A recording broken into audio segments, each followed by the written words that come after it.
How I Became a Ghost, Chapter 4, Fire in the Hair.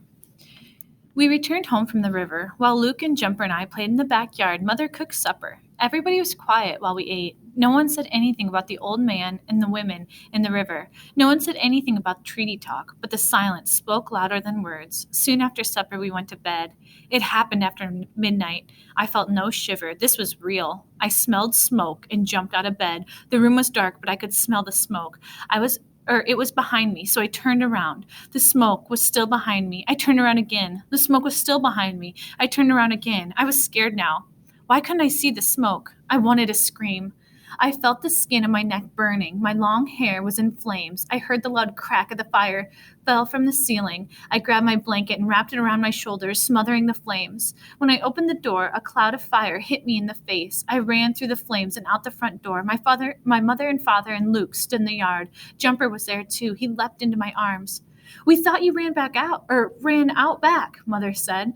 "We called for you. The smoke was so thick." The roof of our house was burning. Bright specks of fire floated in the night sky.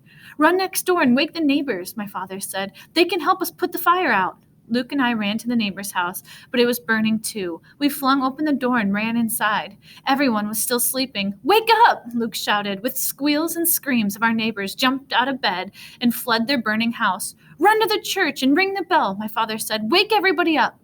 Luke and I started for the church, but my father stopped us. "Wait! Look there." He was pointing to the river. Men rode horses from the river, Nahalo men, and they carried burning torches. While we watched, they rode to the church. They leapt from their horses and they threw the torches high, aiming for the house where the missionaries lived. We stood in the street watching, my family and our neighbors. The torches made slow circles, turning over and followed by a trail of sparks, like fiery comets. 20 flaming torches fell from the sky. They landed on the roof of the house, and the dry cedar boards burst into flames. The missionaries were visiting another Choctaw town that week, but the Nahalos didn't know that. They would have burned the house down with the missionaries inside, asleep. A Nahalo man ran into the church and climbed the ladder to the bell tower. He dropped his torch on the roof, and soon the church was a swirling mass of flames. "What about the Bibles?" I thought.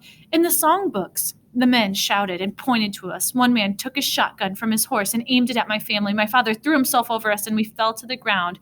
Pow! The noise from the shot was loud. "Oh!" my neighbor shouted.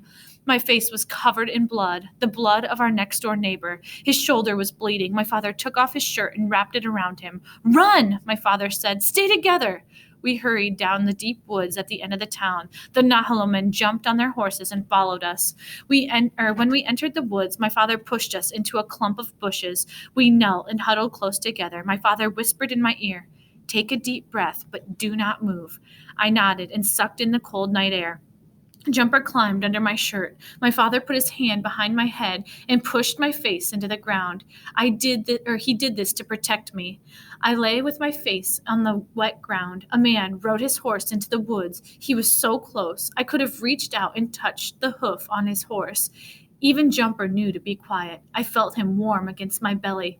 "I don't see them," the man yelled. "Let them go," said another man. "They will wander around in the swamps until we find them. No place else for them to go. Their homes are burning." "We should have done this a long time ago," he whispered to himself, but we were close enough to hear him. We stayed in the bushes all night and watched the houses burn. The flames made a crackling sound, and by morning, every house had fallen to the ground. I learned something about houses that night. This will sound strange. On the night I almost became a ghost, I learned something about houses. Houses are alive. Every house shook before it fell, like Jumper shaking water after a swim. Every house shook. Every house shouted, too, as loud as thunder. Every house shouted. One by one, every house shouted and fell.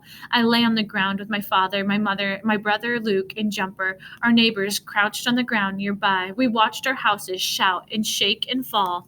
"I wonder if anyone burned in their house," Luke asked.